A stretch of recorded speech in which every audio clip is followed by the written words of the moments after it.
So the rankings got updated, and it turns out Islam Makhachev did not bump Volkanovski off that #1 spot. At least on the official UFC rankings, Alexander Volkanovski is still the #1 pound-for-pound fighter in the world, and the reason why we know that it's updated is because Jack Della Maddalena, who also fought on that card, entered the top 15 of the welterweight division. But is that correct? Is that right? We were under the notion that #1 pound-for-pound was on the line regardless of how the fight was going to go. And with it not being on the line at the end of the day, I kind of feel gypped out of it. It's like, wait, this was on the line. This is what both guys agreed to, right? Volk lost and Islam didn't get the spot. He didn't get that title. It honestly feels like, imagine this, if Volkanovski beat Islam, he just didn't get the lightweight championship. That's what it honestly feels like. And a usual way for you to rank up is by beating fighters in other weight classes. Does that only mean if you go up a weight class? Or can you also rank up if you beat fighters in lower weight classes? It's an interesting discussion to have. I could see why Volkanovski's still #1 for the fact that he went up and fought a bigger man that was supposed to dominate him,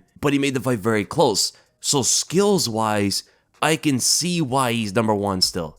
Although he still lost. Regardless of how good he was, he still lost. And how could you be #1 if you lost? And with him losing to Islam, I just can't see Volkanovski at #1. When I think about Volkanovski, I can't see him as the best fighter because I just saw you lose the fight. And it wasn't a robbery or anything like that either. Like, it was a clear-cut loss. And not only that, if you want to go by merit, people aren't talking about this enough.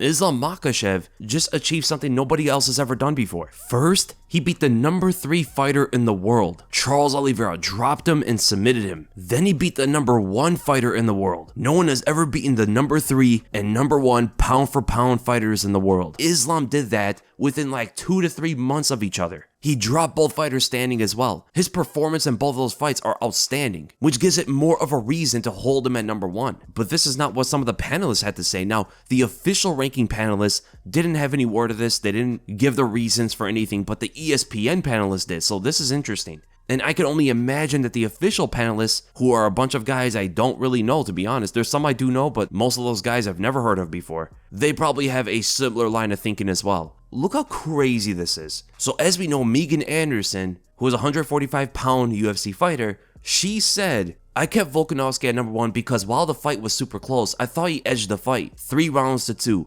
I also feel that Volk took more of a risk in taking the fight than Islam did by going up a weight class. Even though the judges didn't score in his favor, Volk cemented himself as the #1 guy. You can't rank someone #1 because you thought they won the fight. That is just clearly being biased. You have to go off the actual official decision. If instead Megan said that Volkanovski just performed better, he did lose the fight, regardless of what I think, that's why I kept him #1, that's a whole different reason. She's saying she kept him #1 because she thought he won the fight. Then we go to Brett Okamoto. I understand arguments for Volkanovski and I don't strongly disagree, but so much about pound-for-pound rankings is speculative. And in this case, we saw a fight between these two and Makhachev was the winner. And if we were to picture the fight at 145 in a fantasy world where Makhachev could actually make that weight, the matchup looks different because you would assume Volkanovski's speed and cardio advantage wouldn't be as significant. So as is always the case with pound for pound, there are multiple ways to look at it and split hairs. Ultimately, I felt I had to go with who won the fight. I think Brett Okamoto had a really good take here. Speculating if the fight was at 145 is a little bit strange, but I understand what he's saying here. And then Carlos Contreras-Legaspi said Volkanovski is the best example of what pound for pound ranking means. He could compete in several divisions and his size disadvantage never plays against him. He faced a massive opponent in Makhachev but showed his usual pace, striking volume, and composure. I scored the fight for him.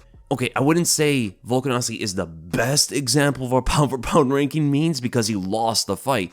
A better example would be like Frankie Edgar, Jens Pulver, or Conor McGregor, or someone else who won in multiple different weight classes. Volkanovski did very well, but he lost, so that's not the best example, right? Mentioning that you scored the fight for him, it already shows us that you think he should be #1 pound for pound because you thought he won. And you can't go to that. You have to go with the official decision whether you agree with it or not. That's how it goes, right? Mark Raimondi says, Makhachev beat Volkanovski. It's as simple as that. The fight was close and Volkanovski afforded himself incredibly well. It's all speculative, but what's the point of even having pound for pound if head-to-head results don't matter? 100% agree with Raimundi here. What's the point of the results if they cannot matter at the end of the day? This is ultimately the one that I agree with the most and why I could see Islam be number one. Because at the end of the day, regardless of what you think about Volkanovski's skills, Islam beat him. And some of Volkanovski's size, quote-unquote, disadvantage actually was an advantage in the fight.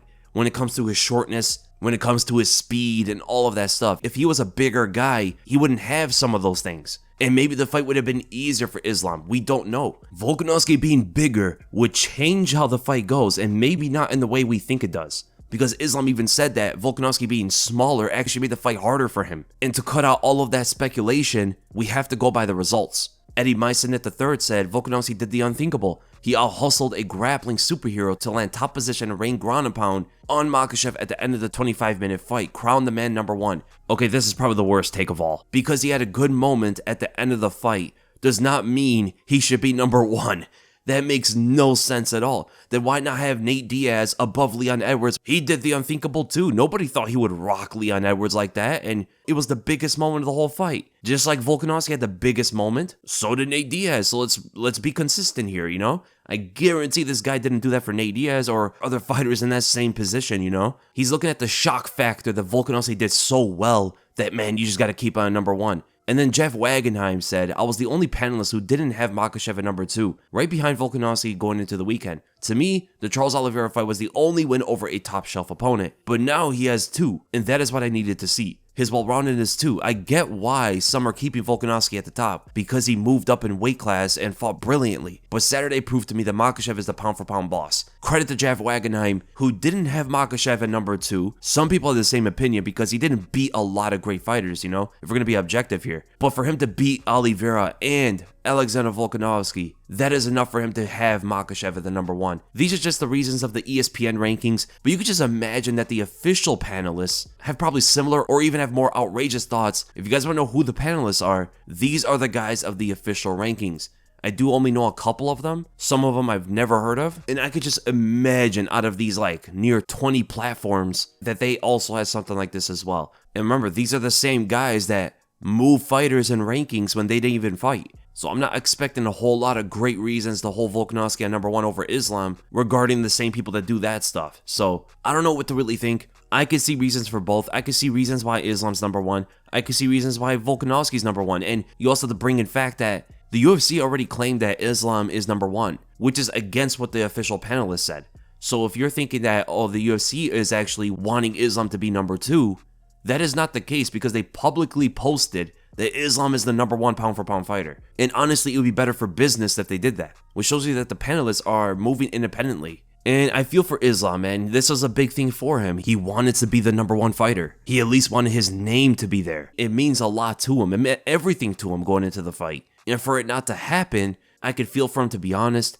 I don't think Volkanovski really cares if he's number 2 at this point because he did lose the fight. But then again, on his interview with Ariel, he didn't seem to be taking the loss entirely well. He did make some excuses, and that's always not good to see. But at the end of the day, if I have to pick who is number 1 pound for pound, I'd probably pick Islam Makhachev, purely off the fact that he won the fight. He beat the number 1 pound for pound fighter in the world, regardless of what the weight and size and everything like that was. He won the fight. He probably should be number 1. Originally, right after the fight, I had Volkanovski still at number 1. But after a couple days, it just didn't feel right. I can't look at Volkanovski as number 1 when he lost. I just can't.